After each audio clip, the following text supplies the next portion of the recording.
Here's a little concept quiz to see if you understand what's going on. We have this steel plate and we know its weight, and it's not uniform thickness. That is, some parts of the plate are thicker than other parts, and the density is also not uniform, so it's some kind of material that's mixed, and it's supported as shown. So of the three things, center of gravity, center of mass, or the centroid, which one is needed for determining the support reaction? And are all three of these parameters located at the same point? Let's do the second question first. Is the centroid, which is the center of the area, the same as the center of mass or the center of gravity? And the answer to that is no, because the thickness is not uniform. So while the area has a centroid, I don't know, somewhere right around here, if the bottom was really thick and dense and heavy, the center of gravity might be somewhere down here. Okay, so they're not the same. If you have uniform thickness and uniform density, the centroid, center of gravity, center of mass are all the same. So no, they are not the same. So that can't be right and that can't be right. Okay, do we need to know the center of gravity or the centroid to do the statics? The force, the weight, always acts at the center of mass or the center of gravity. Either of those would have been fine. The one that's wrong is centroid. That's no good. So there's the answer. When determining the centroid of the area above, which type of differential area element requires the least computational work? Okay, so they're asking, would you choose this? Would you use this? Or would you choose this?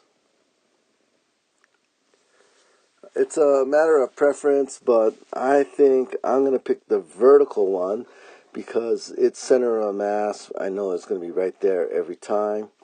Whereas the X one, the center of the area of this X one is moving. So when it's over there, you're going to have to get the middle.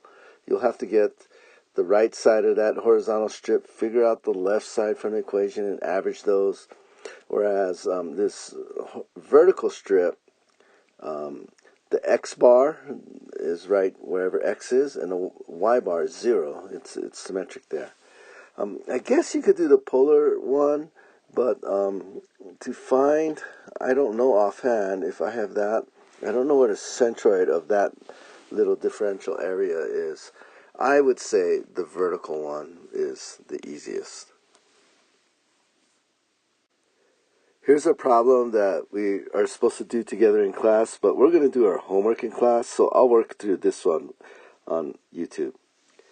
We're given that this steel plate is 0.3 meters thick, so constant thickness, and has a density of 7,850 kilograms per meter cubed, and that's constant.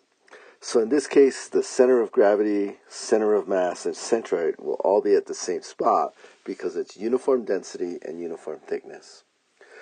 We're asked to find the location of the center of mass, which will be also the centroid, and then compute the reactions at A and B.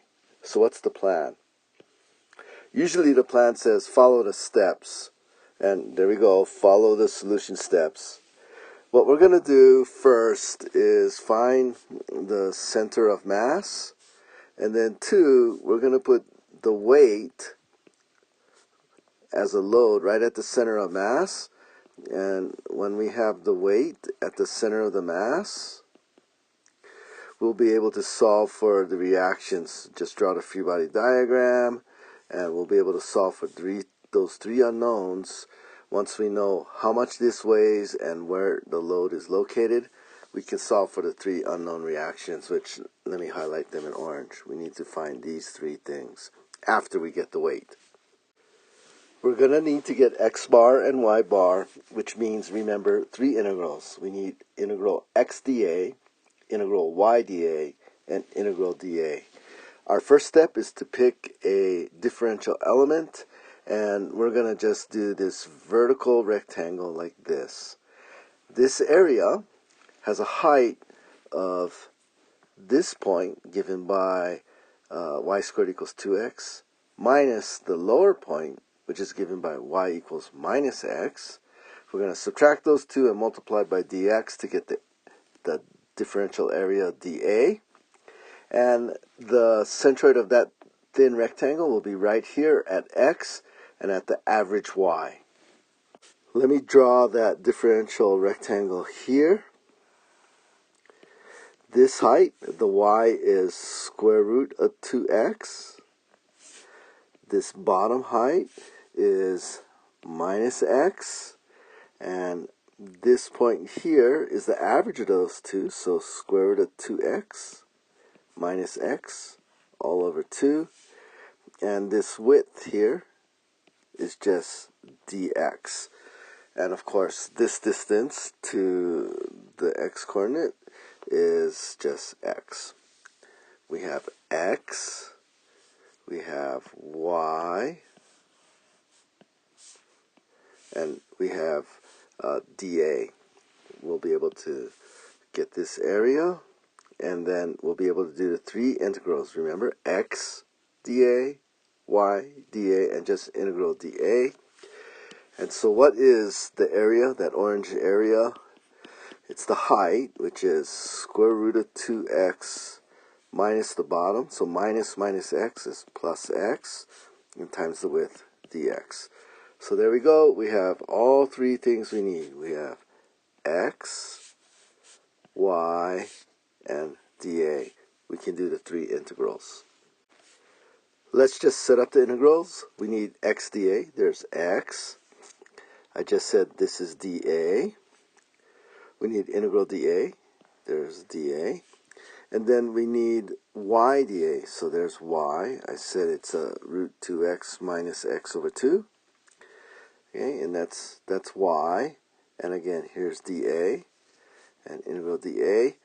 I'm not going to go through it. I'm just going to believe that these are all correct. And then I'm going to believe that that's correct as well. I'll let you double check it if you don't believe me. What we have, just to summarize, is x bar is 1.3 meters. Y bar is 0.14 meters. And here, integral dA, that's the area. We have that the area is 4.67 square meters. We need to get the weight. And so the weight is the unit weight, how many newtons per cubic meter, times the volume. So here's the volume. The volume is just the area times the thickness. And this is the unit weight in newtons per meter cubed. This was kilograms per meter cubed. And to turn kilograms into newtons, you need to multiply it by G. And when you multiply it out, it actually comes out to something like 107,800 newtons. And so they divided by 1,000 and called it kilonewtons. So if you punch it out, you actually get 107,800, and then we'll just say 107.8 thousand newtons, kilonewtons. Now that we know the location of the weight and the total weight, we can draw the free body diagram. Here's the total weight up here. It's 107.8 kilonewtons, and it's located at an x bar of 1.26 meters and a y bar of 0.14 meters. And here are the reactions drawn in on the free body diagram in red. And all we have to do is statics. And if you take moments about A, you can solve for the reaction at B. Once you know B, you can do sum Fx and you can get Ax. And then you can do sum Fy and get Ay. Again, I'm trusting that they did it right, although I did find a mistake in an earlier problem. I'm assuming they got it right, and these are the right answers when you do the statics. Yeah, that's all there is to it.